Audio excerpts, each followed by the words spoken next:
Hello students, how are you? Hope all of you are fine at your home. I am Manpreet Kaur, your geography teacher from California Public School.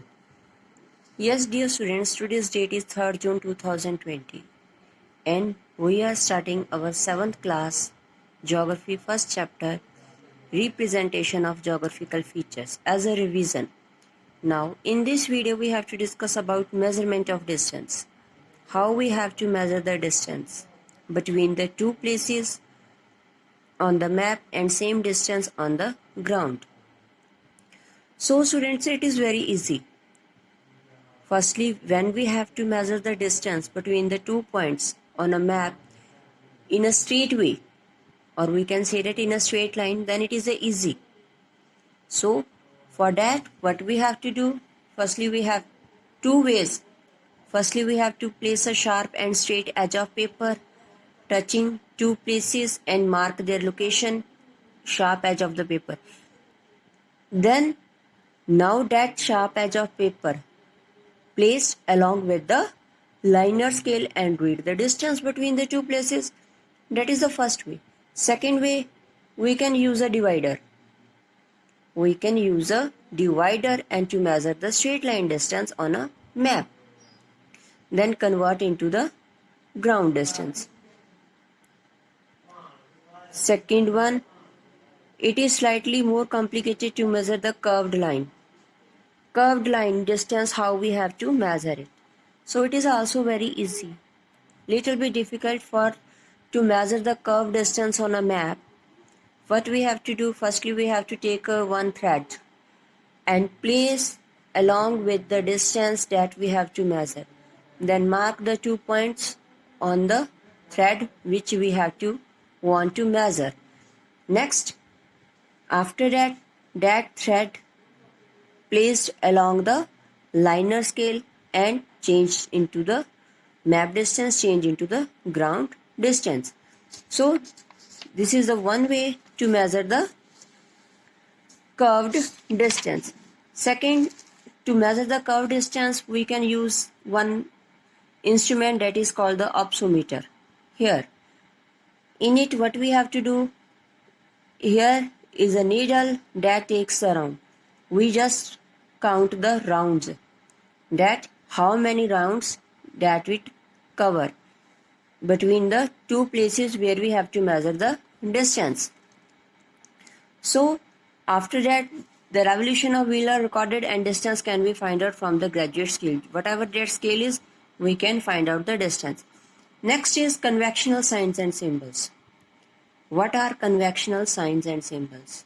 So dear students, it is very hard to show all the features on the map because features are big but map is a small.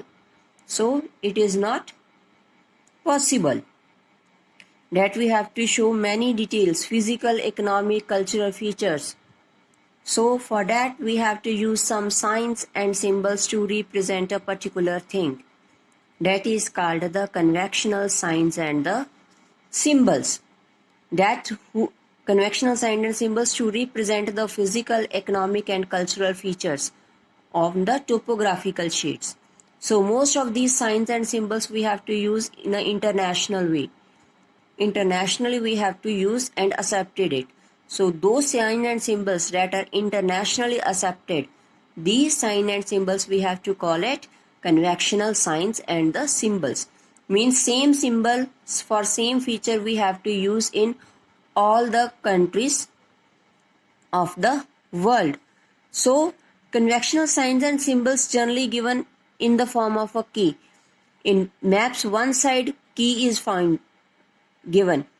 In that key, in map, which symbol represent to which thing, that is shown in that key. That key we have to call it legend. So that legend help us tell us about the story of the map, help us to understand the information that is given in the map. Firstly, we have to read the legend that which symbol represent to which thing. Then we have to after check out the map.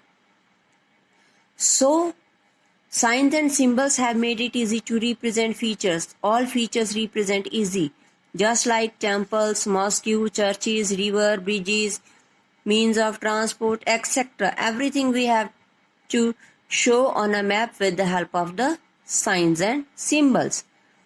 So the information, whatever the map understood, adequate knowledge of those persons have full knowledge about the signs and symbols.